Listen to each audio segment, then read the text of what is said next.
Well, hello there. Breakfast. Right to you. Just a little video,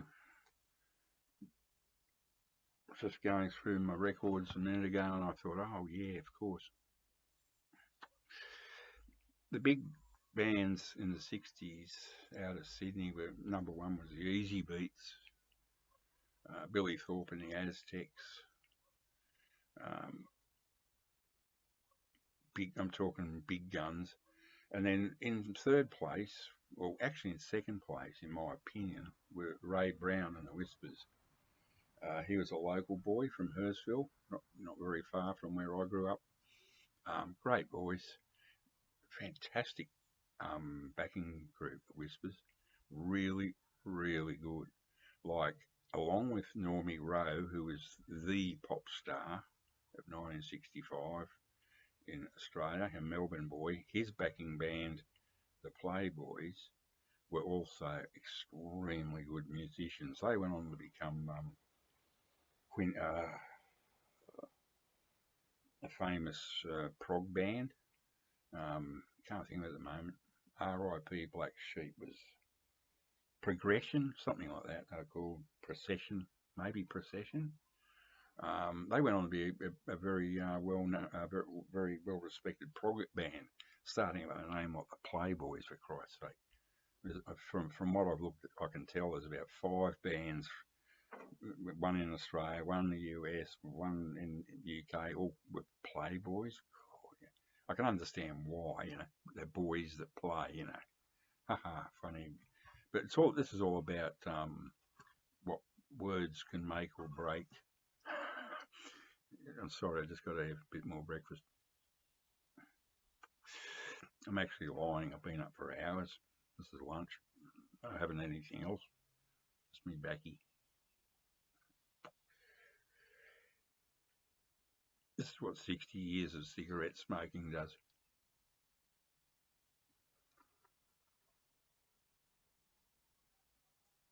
All my gums shrank, and then my teeth just started dropping out. I was talking when I first moved here 10 years ago. I was talking to a weirdo neighbour across the street. And I said, "Hi, I'm Dave." He said, "Hi, I'm Terry, and I'm an axe murderer." And I went, "Oh, yeah, me too."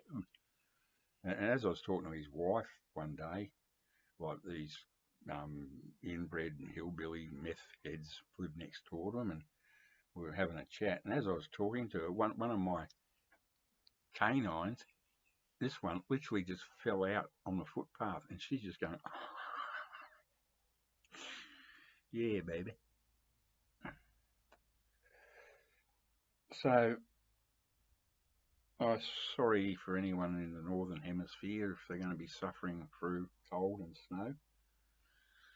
We've just gone from about it was almost a 7 month winter out here. It wasn't 60 below, but it gets very unpleasant, and you can never get anything done. Then we got about a week of sort of spring, and now we're smack bang in summer, but it won't be as bad as the last couple of years because we got a lot of rain. But it's very muggy, and just can never get anything done here. You got to do whatever you can, like an hour before after sunrise and an hour before. Doesn't leave you much time, especially at my age. I can't take the heat or the cold. So anyway, I'm waffling. I've finished my morning tea first.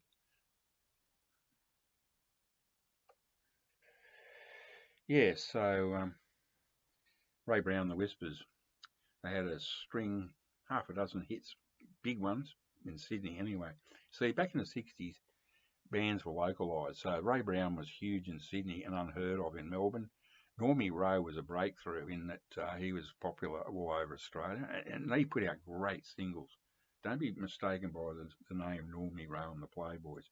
They were a fantastic backing band, and he was a pretty decent. He could do it all. The punk thing. He wasn't technically a great singer. His voice would break on ballads, but he always put out good singles. Always. I've got about a dozen of his singles there, and they're all good on the Sunshine label. Yeah, but they were localised. And so the Nocturnes and the Whispers, I'm about to get to it. Just give me a break. But yeah,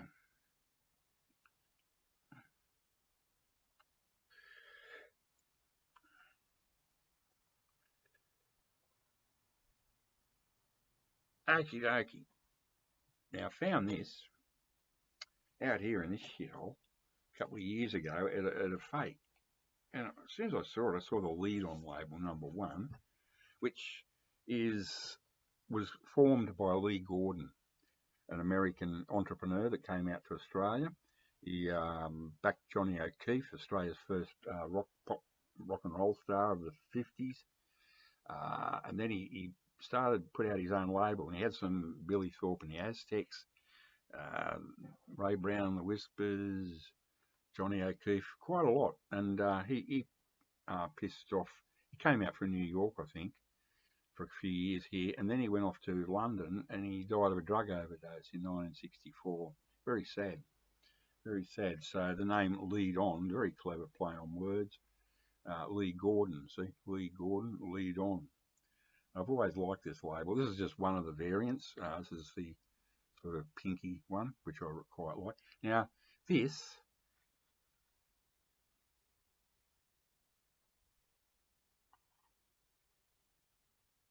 is a sample record. Please date, release date, 4 November 1963. Now, this is the Nocturnes, right, who were a surf band. Surf band music was huge in Australia, massive. That's why a lot of these Aussie bands in the 60s that backed cute pop singers, they were sort of older and not hip, but by God, they could play. They were really seasoned musos, you know. Surf, the stomp, all that stuff. Now, this one is an absolute treasure. Not this actual single. This is where Ray Brown started to go off, the cover of the Tennessee Waltz song. It's great. I mean, the guy could sing. It wouldn't matter what he sang, but it's not a classic. But I like this one because of the B-side.